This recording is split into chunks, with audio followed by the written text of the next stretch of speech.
Assalamualaikum warahmatullahi wabarakatuh. Kita melanjutkan membaca kitab Al-Ahkam As-Sultaniyah karya Imam Mawardi.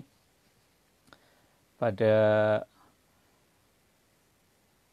kesempatan yang lalu ada sedikit kesalahan teknis sehingga gambarnya tidak menonjol, tidak terlalu jelas. Dan juga pada bagian terakhir terpotong ya, ketika membahas mengenai 3 syarat, 3 kriteria bagaimana menghidupkan tanah mati itu berimplikasi pada hak milik. Semoga hal itu tidak mengganggu dan semoga pada kesempatan kali ini bisa lebih baik secara teknis ya.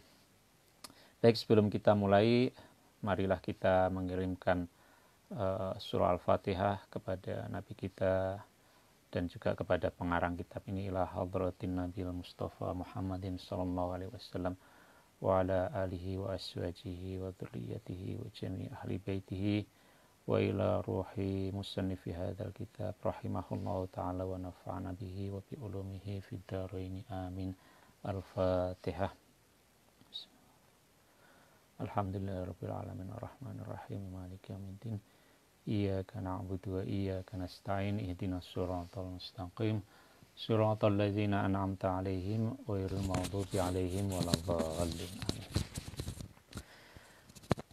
Pada kesempatan yang lalu kita sudah membaca bagian dari bab 15 yang menguraikan apa itu definisi al-mawat ya, apa definisi dari tanah yang menganggur atau tanah terlantar itu, dan apa perbedaannya dengan tanah yang sudah diolah, cultivated land, atau dalam istilah yang disampaikan oleh Imam Mawardi al-amir. Jadi apa perbedaan antara al-mawat dan al-amir. Nah, pada hari ini kita akan melanjutkan dengan bagian yang menguraikan 3 syarat. 3 syarat bagaimana kegiatan membuka lahan yang masih menganggur itu memenuhi ketentuan-ketentuan sehingga implikasinya adalah diperolehnya hak milik atas tanah pada lahan yang dibuka itu. Bagian ini sebetulnya sudah dibaca pada kesempatan yang lalu, tetapi karena alasan teknis terpotong ya, jadi saya akan mengulangi dari awal bagian ini supaya pokok pikirannya bisa ditangkap dengan utuh. Qala al-musannifu rahimahullahu ta'ala, bismillahirrahmanirrahim, wa in arada, dan jika menghendaki seseorang, ihya'aha, untuk menghidupkan tanah yang mati, yang menganggur, yang terlantar, al-mawat, lizar'i, untuk tanaman pangan, untuk pertanian ya, wal ghorsi, dan untuk menanam pohon-pohonan ya, ini untuk perkebunan, tanaman tahunan.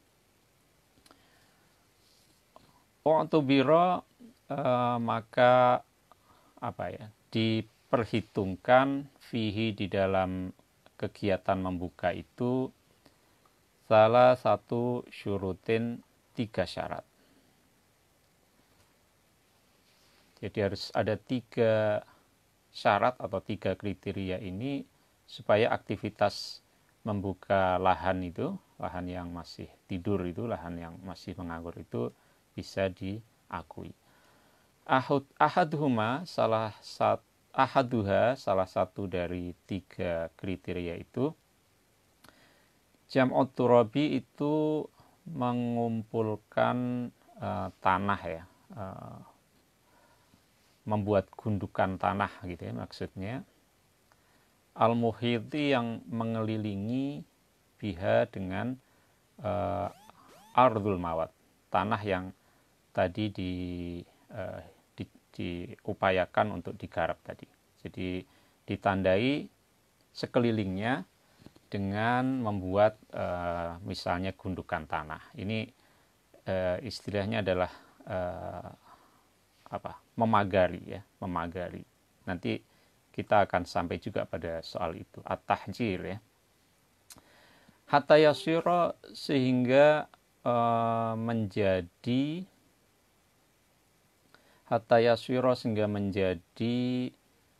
gundukan tanah itu hajisan, sebagai pembatas, bainaha, antara tanah yang dihidupkan tadi, wa baina ghairiha, dan diantara bagian yang lain ya, yang masih menganggur.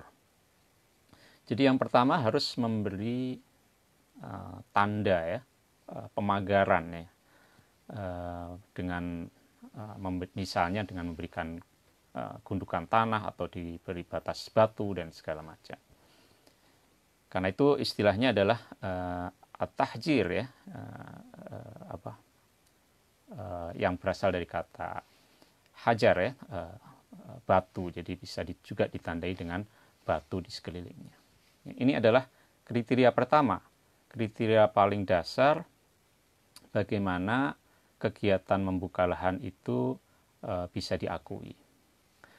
Wasani, adapun yang kedua, sauqul ma'i, itu mengalirkan air, ilaiha, kepada tanah yang dibuka tadi, ingkanat, jika ada tanah itu yabisan, itu lahan kering ya. Jadi kalau lahan yang dibuka itu berupa lahan kering, maka harus ada aktivitas yang menunjukkan keseriusan membuka lahan itu. Jadi tidak sekedar memberi batas tapi setelah itu dibiarkan gitu ya, tetapi kemudian ada aktivitas yang lain yang menunjukkan bahwa memang orang yang bersangkutan berusaha untuk menjadikan lahan itu produktif ya. Misalnya kalau lahan itu lahan kering, maka yang bersangkutan harus menunjukkan kegiatan-kegiatan untuk mengairi lahan itu supaya lahan itu menjadi lahan pertanian produktif.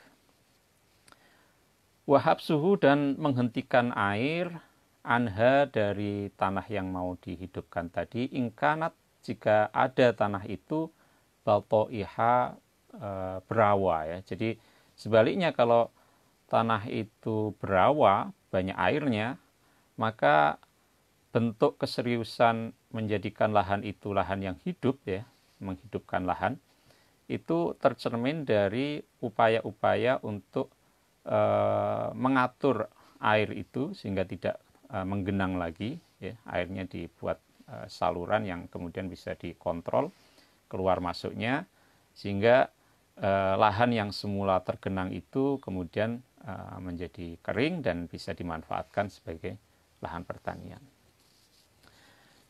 Li'anna ihya al-yabisi, karena sesungguhnya menghidupkan lahan yang kering itu bisaukil ma'i, dengan mengalirkan air, ilahi, kepadanya. Jadi kalau tanahnya kering, lahan kering, maka bukti bahwa seseorang menghidupkan lahan itu ya dengan mengairi tanah tadi. Sebaliknya, wa ihya'ul balto'ihi, adapun menghidupkan lahan yang berawa, banyak airnya, banyak genangan airnya, itu bihabsil ma'i, dengan menghentikan air, menghentikan aliran air, anha, dari lahan yang berawa tadi itu. Hatta yumkina, sehingga memungkinkan, zer'uha, menanami tanah tadi dengan tanaman pertanian, wa ghorsuha, atau menanaminya dengan tanaman perkebunan, pohon-pohonan, tanaman tahunan, fil halata, ini dalam dua kondisi itu. Jadi baik dalam kondisi lahan kering maupun dalam kondisi lahan yang banyak airnya, berawa, maka ada aktivitas yang sesuai dengan kondisi lahan itu sehingga kedua-duanya bisa dijadikan sebagai lahan pertanian produktif. Jadi ini kriteria yang kedua ya. Jadi bukan sekedar menandai tanah itu kemudian selesai ya, tetapi harus ada aktivitas yang secara konkret menunjukkan bahwa seseorang memang berniat untuk memanfaatkan lahan yang masih menganggur itu. Wasarisu, ini juga tidak mencukupi karena aktivitas yang tadi kan baru aktivitas penyiapan lahan sebetulnya kan ya, aktivitas pengolahan lahan supaya layak untuk ditanami. Maka kriteria yang ketiga, wasalisu adapun yang ketiga itu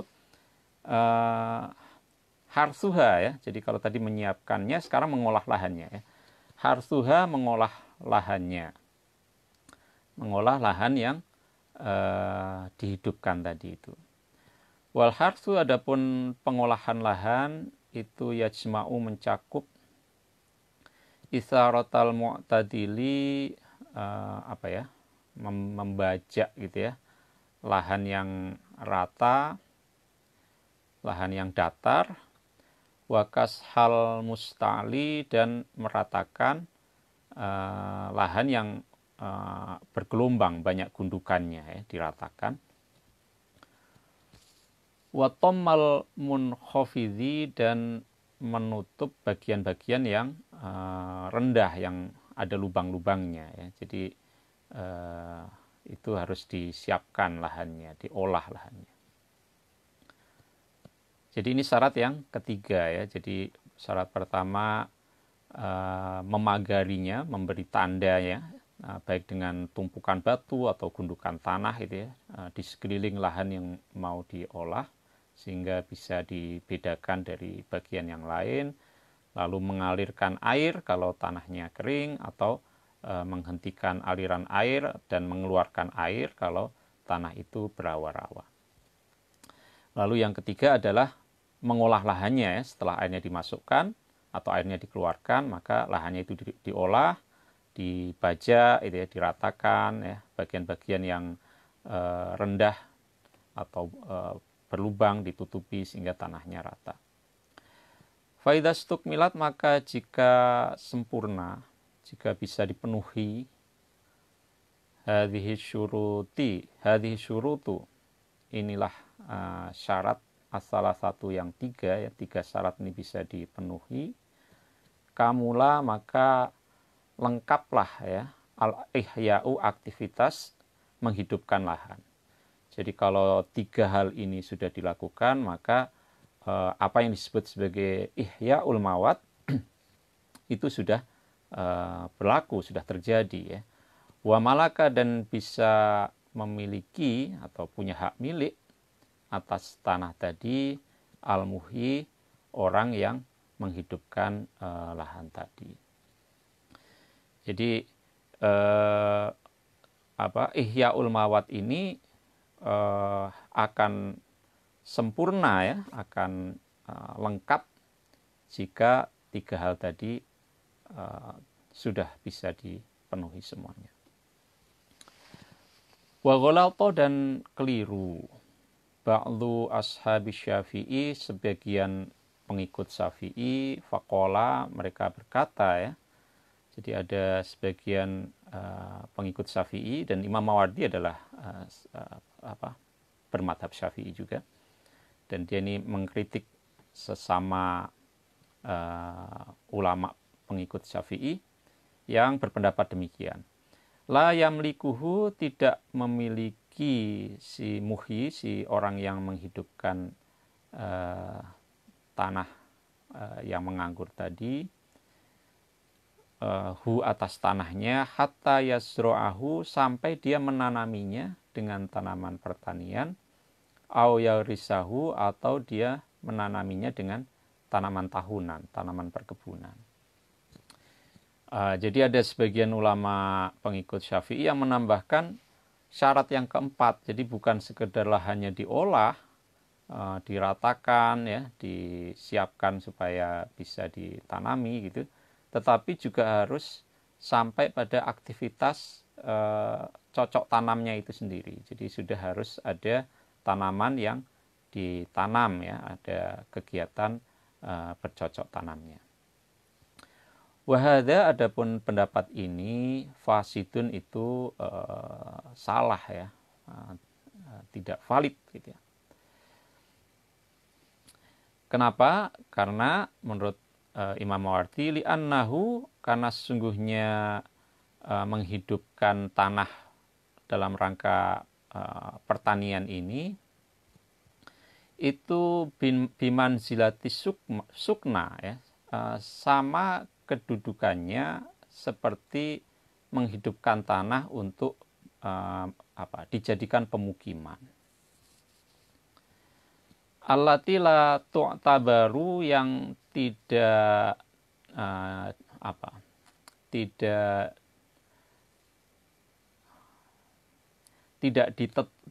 ditentukan ya, tidak dianggap konstruksi yang lengkap ya dari rumah itu, fi tamallukil maskuni, di dalam menentukan kepemilikan lahan untuk huniannya itu. Jadi kalau tujuannya untuk pemukiman, maka Ihyaul Mawat itu cukup, ini sudah dibahas pada pertemuan sebelumnya, cukup dengan menunjukkan aktivitas ada bangunan sederhana dan ada atap. Jadi kadar minimal meskipun itu berupa gubuk gitu ya,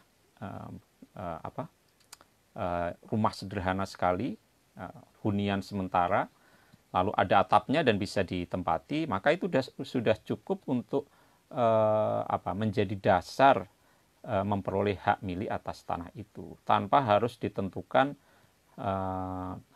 hak kepemilikannya itu dengan pembangunan rumah yang sempurna ya, yang bagus gitu ya. Ya, ini sama juga dengan kegiatan membuka lahan untuk pertanian, tidak harus menunggu sampai terpenuhi syarat tanamannya sudah ditanam. Cukup dengan memenuhi 3 syarat, yaitu sampai pada pengolahan lahannya, tidak sampai harus tuntas hingga ditanami. Ini alasan yang disampaikan oleh Imam Mawardi. Fa'in zara'a, maka jika menanami alaiha, atas tanah yang menganggur tadi, ba'dal ihya'i, setelah dihidupkan, man, orang lain, koma, yang menjalankan, biharsiha, dalam menyiapkan lahannya, wa ziraatiha, dan menanaminya. Jadi ini adalah satu situasi di mana lahannya dihidupkan oleh satu orang, tetapi kemudian aktivitas mengolah lahan dan kemudian menanaminya itu dilakukan oleh orang lain ya. Ini satu kasus yang seperti itu. Jadi tiga syarat tadi tidak dijalankan oleh satu orang, tetapi syarat pertama dan kedua oleh si A, tetapi kemudian pengolahan lahannya yang syarat ketiga maupun kegiatan menanaminya itu dilakukan oleh si B misalnya. Nah, bagaimana kalau situasinya seperti ini? Karena maka ada al-muhyi, orang yang menghidupkan, itu malikan, pemilik, lil ardi, bagi tanahnya. Jadi kalau situasinya seperti itu, maka hak milik atas tanah itu adalah miliknya si orang yang menghidupkan lahan tadi. Wal musiru, adapun petani penggarapnya, ya, orang yang si B tadi ya, yang menyiapkan, yang mengolah lahan dan kemudian menanaminya, itu malikan orang yang memiliki lil imarati, atas produk pertaniannya. Jadi pemilik tanahnya adalah si A, lalu pemilik produk pertaniannya adalah si B. Nanti tergantung kepada mereka berdua bagaimana pembagiannya, karena si A adalah pemilik lahan, lalu si B adalah orang yang melakukan aktivitas pertaniannya. Nah, ini sudah akadnya akad musyara'ah ya. Nah, ini situasi yang ketika 3 syarat tadi itu dilakukan oleh 2 orang yang berbeda.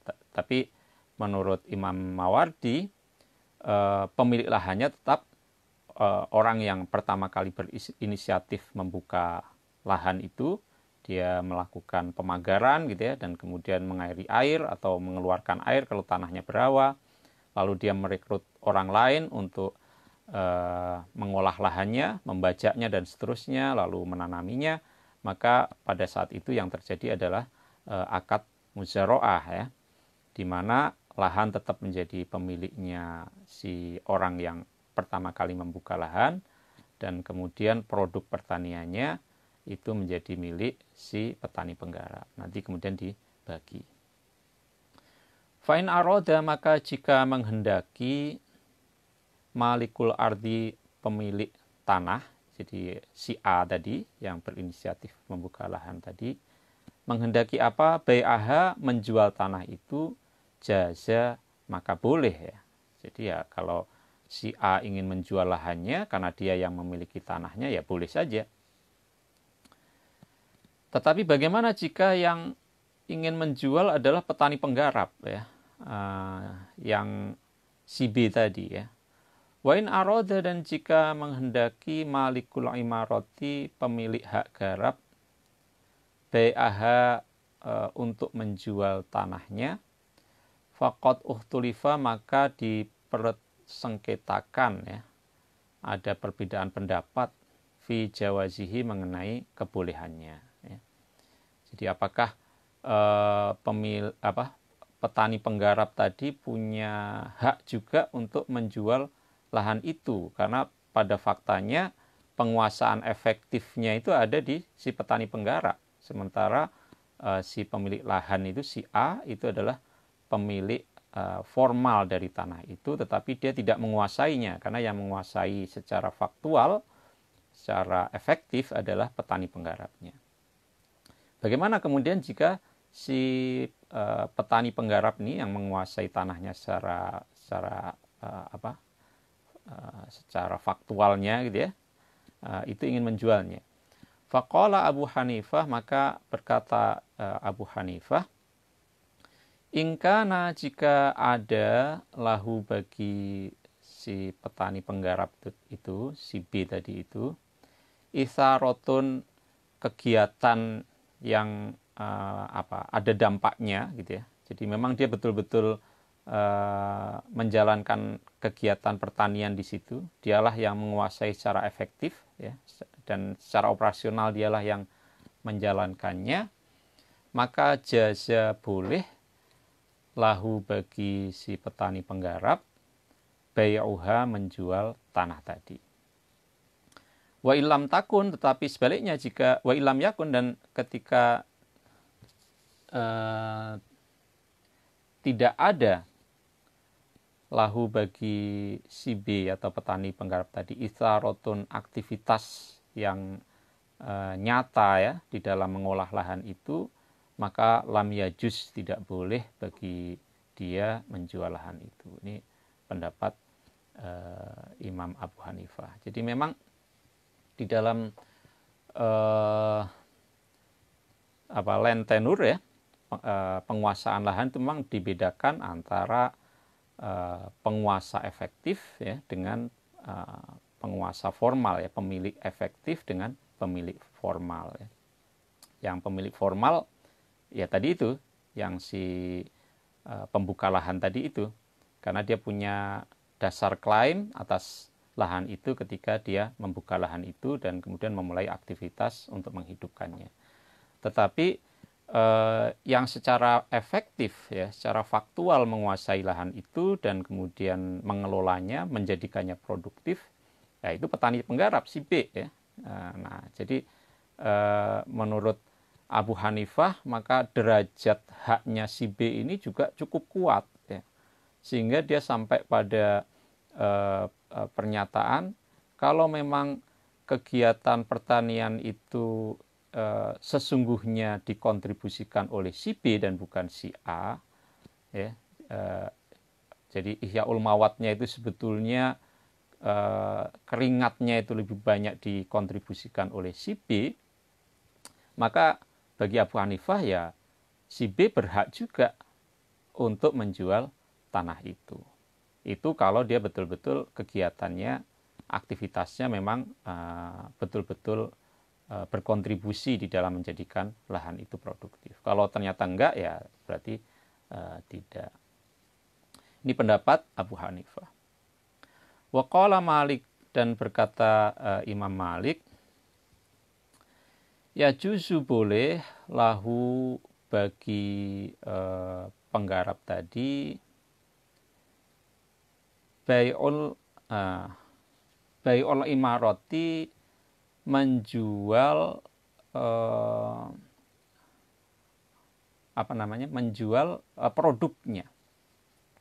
Jadi menurut Imam Malik yang boleh itu adalah menjual produknya alal ahwali, pada semua situasi, kuliha, kesemuanya. Jadi dalam situasi apapun yang namanya penggarap boleh menjual hasil dari aktivitas dia bertanam itu, yaitu produk pertanian, apapun situasinya, apakah kegiatannya itu betul-betul signifikan atau mungkin sekedarnya saja, tetapi hasilnya itu sesungguhnya adalah milik si penggarap tadi. Waj'alu, dan menjadikan al-akaro dan menjadikan aktivitas tadi dia untuk memakmurkan tanah itu ya, memproduktifkan tadi itu, al-akaro pada si penggarapnya itu, kultivatornya ya, al-harroth ya, al-akar, itu syarikan sebagai orang yang berserikat, sebagai partner, fil ardi, di dalam kepemilikan tanah, bi imarotihi, sebab aktivitas dia memakmurkan tanah tadi itu. Ya, jadi menurut Imam Malik bahkan ini yang boleh dijual adalah kepemilikan tanahnya itu. Ini saya sedikit salah menjelaskan tadi. Jadi ini Imam Malik ini bahkan berpendapat lebih jauh lagi dari Imam Abu Hanifah. Kalau Imam Abu Hanifah tadi menjelaskan dia berhak untuk menjual tanah itu kalau memang aktivitasnya betul-betul nyata di dalam menjadikan lahan itu produktif, maka menurut Abu Hanifah kalau memang itu betul-betul nyata, ya, si penggarap itu betul-betul menjadi pihak yang mengubah lahan itu menjadi lahan yang produktif, menghasilkan, maka dia berhak menjual tanahnya. Tetapi jika tidak, maka tidak, gitu ya. Nah, Imam Malik ini justru berpendapat lebih jauh, ya juzulahu bai'ul imarah, boleh bagi petani penggarap itu menjual tanah yang sudah dimakmurkan tadi, sudah dihidupkan tadi itu, alal ahwali kuliah, pada semua kondisi, baik kontribusinya signifikan maupun tidak. Karena dengan dia menjadi petani penggarap itu, maka dia sebetulnya sudah menjadi partner di dalam kepemilikan lahannya. Dia menjadi co-owner dari lahan yang dibuka tadi. Karena kalau kita kembali kepada 3 syarat tadi, kan syaratnya ada 3. 1, memagari, memberi batas, lalu kemudian mengalirkan air kalau lahannya kering, atau mencegah air masuk dan mengeluarkannya kalau airnya itu berawa. Nah, yang ketiga adalah mengolah lahannya, ya. Nah, sementara si A, si orang yang membuka lahan itu tidak sampai kepada syarat yang ketiga ini. Syarat yang ketiga ini dilakukan oleh si B, ya, si petani penggarap itu. Jadi, menurut Imam Malik, keterlibatan dia di dalam memenuhi syarat ini, ya, bi imarotihi ini, ya, karena dia ikut melakukan kegiatan untuk memakmurkan lahan ini, menjadikannya sebagai lahan yang berkategori amir, ya, cultivated land, maka pada saat itu dia sebetulnya sudah menjadi co-owner, ya, orang yang punya hak milik juga atas tanah itu. Jadi ini pendapat yang lebih jauh lagi.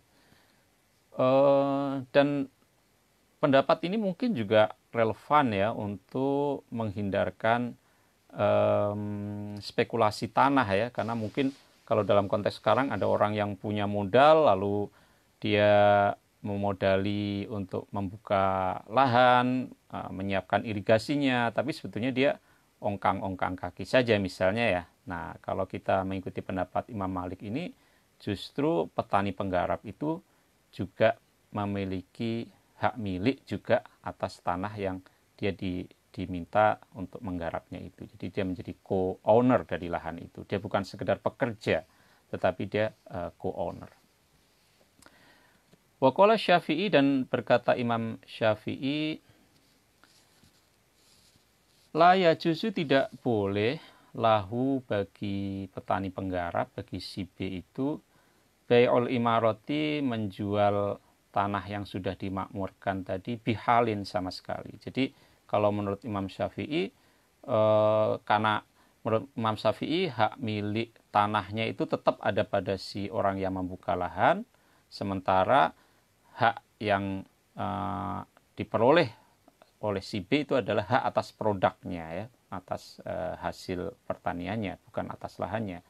Maka menurut Imam Syafi'i, si B, si petani penggarap, sama sekali tidak punya hak untuk menjual tanahnya. Nah, lantas apa yang boleh dijual? Illa ayyakuna, kecuali jika ada lahu, bagi si B, petani penggarap itu, fiha, di dalam tanah yang dihidupkan tadi, a'yanun qaimatun, sesuatu yang sudah konkret ada di situ ya. Sesuatu dalam hal ini kaitannya dengan pertanian ya. Kasyajarin, seperti pohon ya, pohon kurma misalnya, atau tanaman perkebunan yang lain, auzar'in, atau tanaman-tanaman pertanian pangan ya, gandum, jagung, padi, dan seterusnya. Faya juzu, maka boleh, lahu, bagi si B, petani penggarap tadi, bai'ul a'yani, menjual produk-produk tadi, baik yang berupa komoditi perkebunan maupun pertanian pangan. Dunal isaroti, bukan tanahnya ya, tanahnya.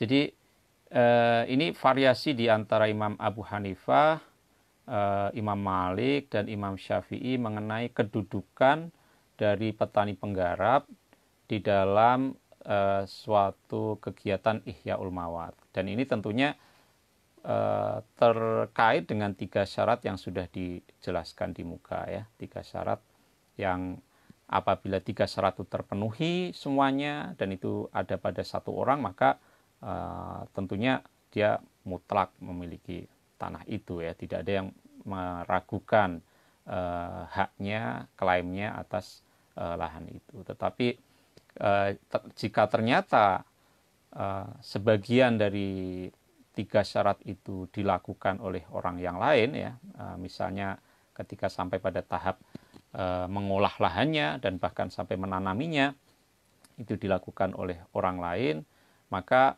ada perbedaan pendapat sebetulnya posisi si B ini, si petani penggarap itu sampai sejauh mana. Apakah dia juga punya hak milik atas tanah itu, atau dia sekedar punya hak atas produknya gitu ya, atau seperti apa. Nah, ini di sini kita bisa melihat perbedaan pendapat itu. Nah, ini situasi ketika tadi itu ya, kegiatan membuka lahannya itu melibatkan lebih dari satu orang.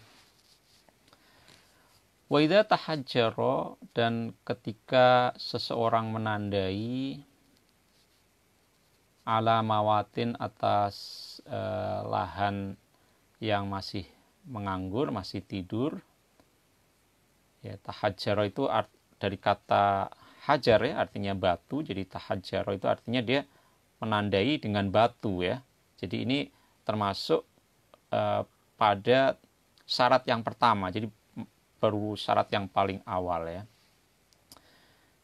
Karena maka ada si orang tadi itu ahakko, lebih berhak, biihyaihi, untuk menghidupkan tanah itu min ghairihi dari orang lain. Jadi kalau seseorang sudah menandai bahwa lahan itu akan dia olah, akan dia hidupkan menjadi lahan yang produktif, maka dialah yang paling berhak untuk melanjutkannya, menghidupkannya pada aktivitas berikutnya ya. Jadi kan misalnya ada jeda ya, karena antara syarat 1, syarat 2, dan syarat 3 kan tidak serta-merta tentunya. Jadi seseorang mungkin saja baru survei, lalu dia menemukan lokasi yang paling bagus gitu ya, dari sisi kesuburan tanahnya mungkin, atau ketersediaan airnya, lalu dia menandai lahan itu gitu ya, dengan batu atau dengan gundukan tanah. Nah, maka ketika dia sudah menandainya, maka dia sudah punya dasar klaim yang paling awal untuk kemudian bisa melanjutkannya pada kegiatan-kegiatan lanjutan untuk menghidupkannya. Maka kalau ada orang lain yang kemudian berusaha untuk menggarap lahan itu, maka ini tentu melanggar hak orang yang sudah memberi tanda tadi itu. Karena orang yang sudah memberi tanda itu, dialah yang paling berhak untuk menghidupkan lahan itu melalui aktivitas selanjutnya. Tetapi bagaimana jika kemudian ternyata ada orang lain yang melakukannya ya, misalnya dia sudah menandai tetapi jedanya terlalu lama gitu ya, tidak kunjung dilakukan syarat yang kedua, yaitu mengairi air atau mengeringkan lahan dari air, kalau itu tanah berawa, sampai kemudian datang orang berikutnya, dan kemudian orang itulah yang kemudian melakukan aktivitas-aktivitas yang membuat lahan itu produktif. Nah, jadi bagaimana situasinya kalau begitu? Fa'in taghallaba, maka jika menggantikan alaihi atas orang yang sudah menandai tadi, man orang lain, jadi misalnya si C gitu ya, jadi si A sudah menandai tetapi ada jeda lama nggak kunjung dilanjutkan, lalu ada si C yang datang kemudian ahyahu ya, seseorang si C ahyahu yang kemudian memang melakukan aktivitas-aktivitas untuk memproduktifkan lahan itu. Bagaimana jika demikian? Karena maka ada al-muhyi, orang yang melakukan aktivitas untuk menghidupkan lahan tadi, ya, artinya si C, ahakko itu lebih berhak bihi dengan tanah tadi, dengan hak milik tanah tadi, minal mutahajiri dibanding si A yang sekedar memberi batas. Fa'in aroda, maka jika menghendaki al-mutahajiru, orang yang memberi batas, si A tadi, alal ardi, atas bumi, jadi dia baru memberi batas atas bumi, memagari gitu ya. Menghendaki apa? Bai'aha, untuk menjual tanah itu, qabla ihya'iha, sebelum menghidupkannya ya, dengan memenuhi 3 syarat yang dikemukakan di atas, lam yajuz, maka tidak boleh ya, karena dia baru menandai saja sebetulnya, jadi belum ada aktivitas konkret untuk menghidupkan lahan itu.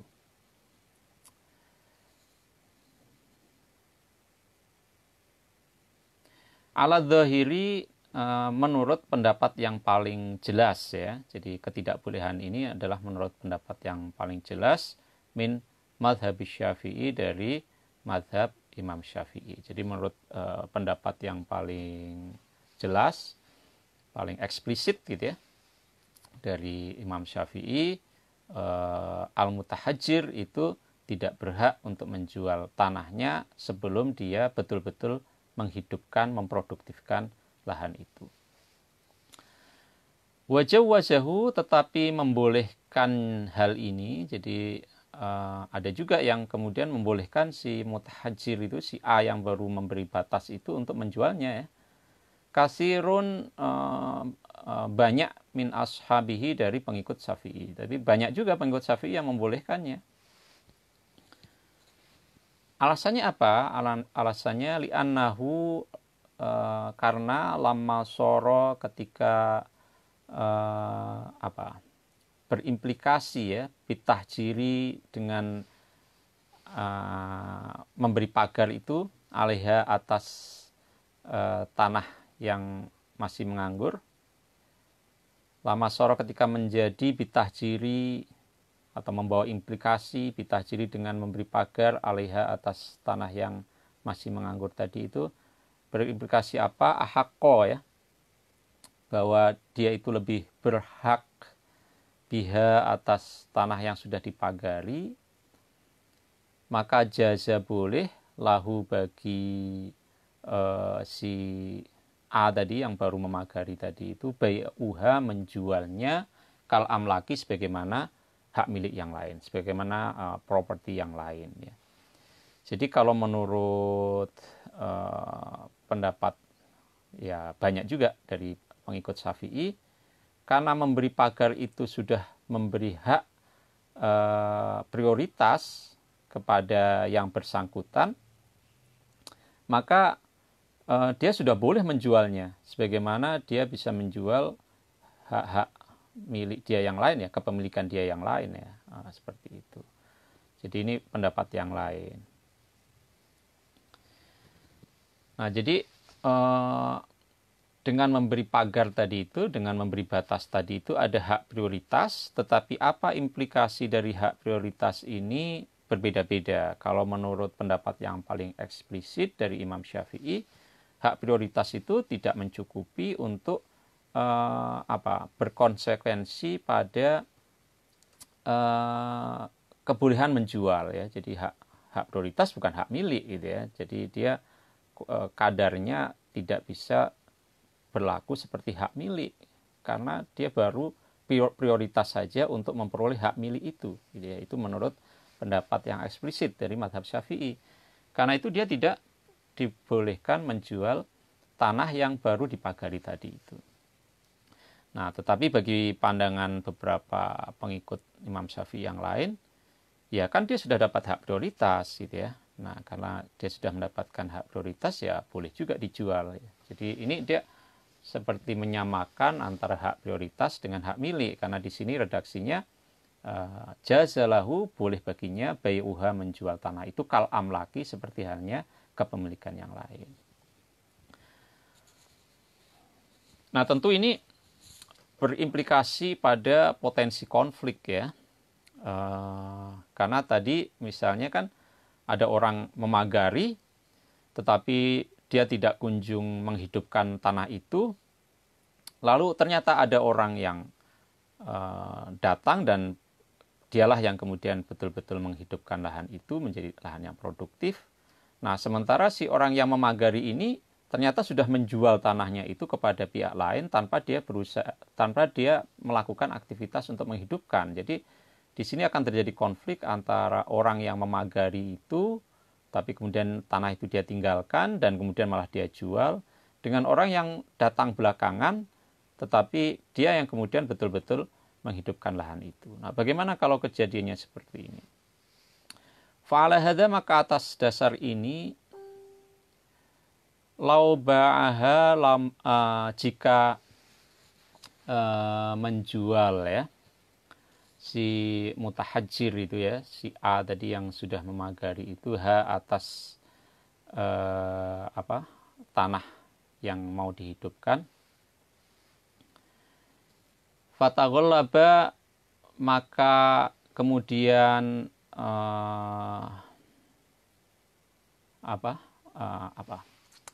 mengambil alih alaiha atas tanah yang mau dihidupkan tadi itu, fiyadil mustari yang sudah berada di tangan pembeli, man ahyaha orang yang betul-betul menghidupkannya. Jadi ini situasi yang saya gambarkan tadi sebagai situasi konflik tadi.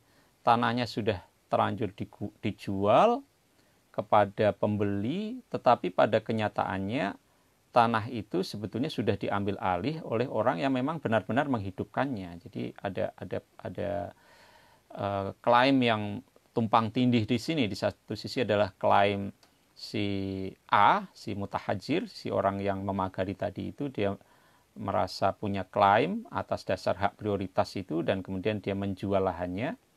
Ini sesuai dengan pendapat sebagian pengikut Syafi'i. Lalu dia sudah menjual kepada orang lain, katakanlah kepada D ya, si pembeli, sehingga di sini si pembeli juga merasa punya hak karena dia sudah melakukan transaksi jual beli dengan si A. Tetapi pada kenyataannya lahan itu sebetulnya sudah diambil alih oleh si C yang dia sebetulnya yang betul-betul melakukan kegiatan menghidupkan, memproduktifkan lahan itu. Nah, ini bagaimana kalau terjadi situasi kayak gini? Faqad za'ama, maka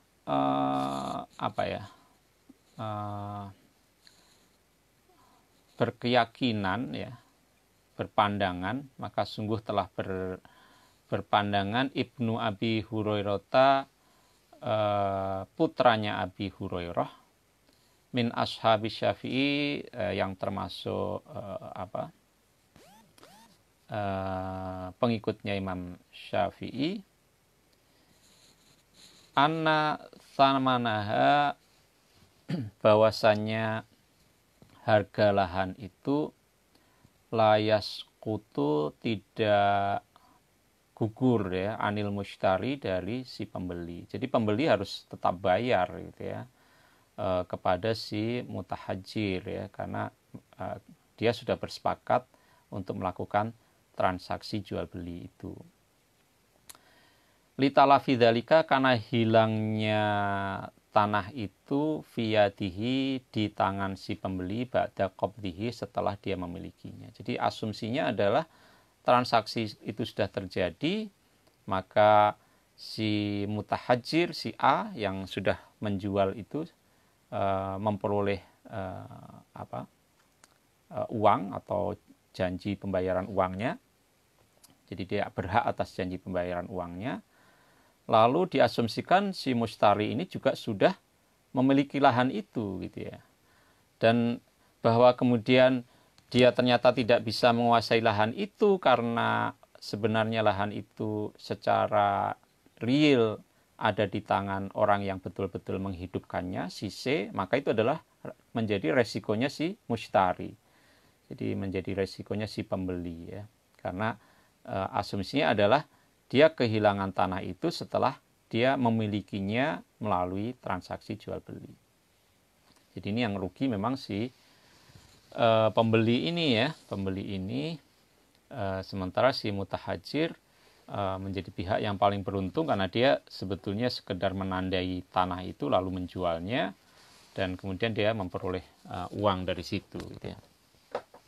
Nah, ini pendapat yang sebetulnya tidak populer ya di kalangan mazhab Syafi'i, karena kalau yang paling eksplisit dari mazhab Syafi'i adalah hak prioritas itu bukan identik dengan hak milik sehingga tidak bisa diperjualbelikan. Waqala, dan berpendapat ghairuhu, selain Ibnu Abi Hurairah, min ashabihi, dari sebagian pengikutnya Syafi'i, al-qailina, yang menyatakan bijawazi baihi, dengan kebolehan menjual tanah yang cuma dipagari tadi. Jadi ini pendapat, ada varian lain yang juga membolehkan mutahajir ya, si A tadi, orang yang sekedar memberi batas itu, punya hak prioritas yang boleh dijual gitu ya. Tapi mereka berpendapat bahwa innas samana yaskutu anhu, sesungguhnya kewajiban membayar, yaskutu itu gugur, anhu, dari si pembeli. Jadi kalau kondisinya begini, si A menjual padahal tanahnya itu sebetulnya sudah diproduktifkan oleh si C, lalu kemudian dia menjualnya kepada si D, maka harga penjualannya itu tidak berlaku ya, transaksi itu gugur ya, dan si pembeli tidak berhak untuk tidak wajib untuk membayarkan harganya itu. Li'anna qabdahu, karena sesungguhnya kepemilikannya si mushtari lam yastaqirra, itu belum terjadi ya. Jadi sebetulnya si mustari tadi belum betul-betul memiliki lahan itu ya, meskipun akadnya sudah terjadi gitu ya, karena benda yang dijual itu belum bisa diserahkan. Maka menurut pendapat yang lain ini, hal itu tidak menimbulkan kewajiban si mushtari, si pembeli ini untuk memenuhi kewajiban membayar harga yang disepakati. Nah, ini satu kasus ya, satu kasus. Jadi ini kasus ketika seseorang baru sampai pada syarat yang pertama, lalu dia sudah menjualnya ya. Ya memang dengan melakukan syarat yang pertama, syarat Ihyaul Mawad yang pertama, memang ada hak prioritas bagi dia. Tetapi apa ada konsekuensi dari hak prioritas itu berbeda-beda ya para ulama di dalam memahaminya itu. Nah, bagaimana jika si A tadi bukan hanya memberi tanda, tetapi dia sudah sampai pada syarat yang kedua, ya. Tapi belum sampai pada syarat yang ketiga. Jadi dia sudah menandai, lalu juga sudah mengairi gitu ya, sudah mengairi air itu. Nah, apakah kemudian dia bisa dijual atau tidak? Nah, ini kasus yang lain lagi yang juga didiskusikan oleh Imam Mawardi. Fa'amma idza tahajjara, maka adapun jika memberi tanda seseorang dengan gundukan tanah atau dengan tumpukan batu, ini kriteria atau syarat yang pertama. Wasaqo, lalu dia mengairi al-ma'a, air ya, ke tanah itu. Walam yahrus, tetapi dia belum mengolah lahannya. Jadi syarat yang ketiga dia belum lakukan. Nah, maka di mana sebetulnya hak miliknya ya? Maka di sini dinyatakan faqad malaka, maka sungguh telah memiliki orang tadi itu al-ma'a, saluran irigasinya. Wa ma jara fihi, dan apa yang mengalir di dalamnya, minal mawati, dari tanah-tanah yang masih menganggur. Jadi saluran irigasinya maupun lahan-lahan yang diairi ya, misalnya dia menandai 2 hektar gitu ya, tapi yang saluran irigasinya tentu tidak mencakup 2 hektar itu kan, karena saluran irigasi kan tentu hanya kanal-kanal begitu ya. Nah, jadi dia memiliki saluran irigasi itu dan bagian-bagian yang berada di sepanjang aliran air itu, irigasi itu. Jadi tanah-tanah yang berada di sepanjang irigasi itu. Waharimahu, dan lahan lindungnya ya.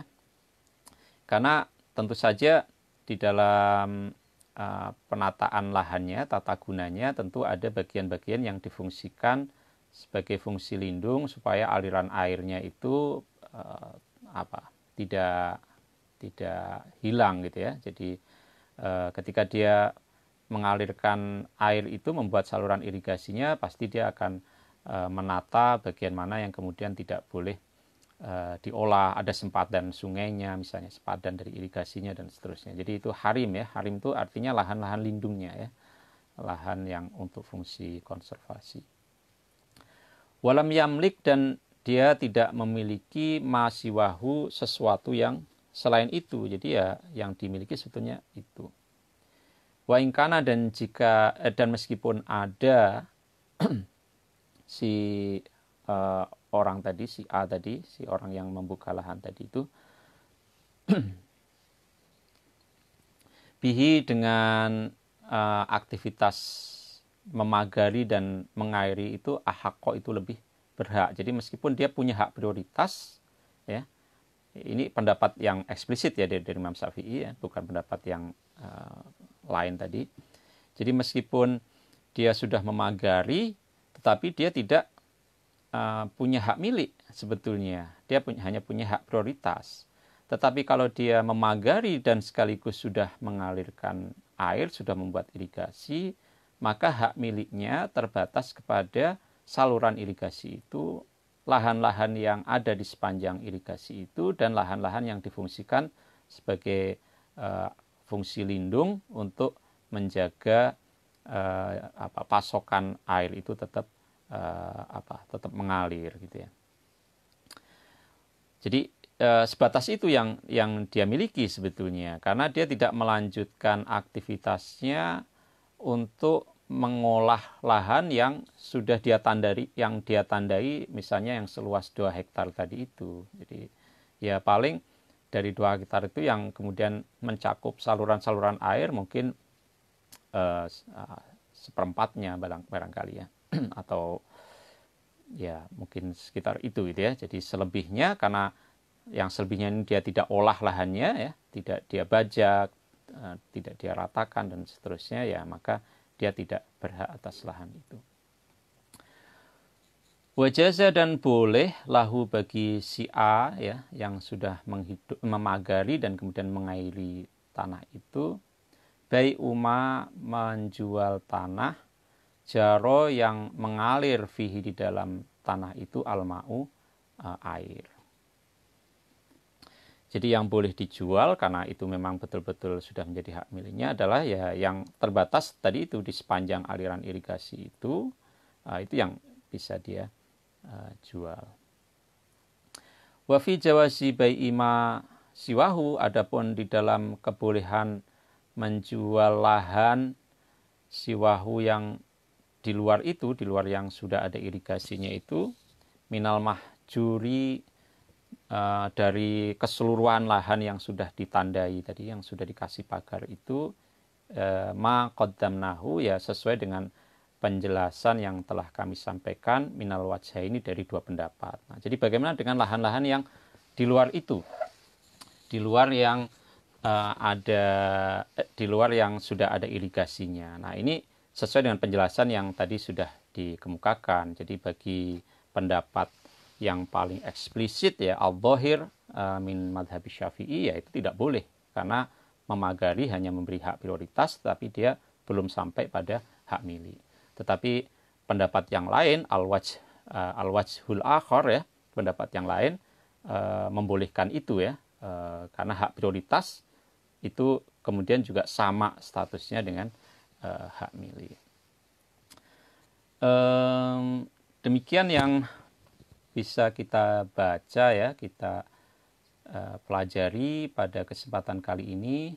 Kita sudah mendiskusikan mengenai 3 syarat di dalam menghidupkan al-ardu al-mawat ya. Jadi bagaimana syarat-syarat untuk melakukan Ihya'ul Mawat. Semoga bermanfaat. Insya Allah kita lanjutkan pada kesempatan berikutnya. Kurang lebihnya mohon maaf. Ihdinas syiratal mustaqim. Wallahul muwaffiq ila aqwamit thoriq. Wassalamualaikum warahmatullahi wabarakatuh.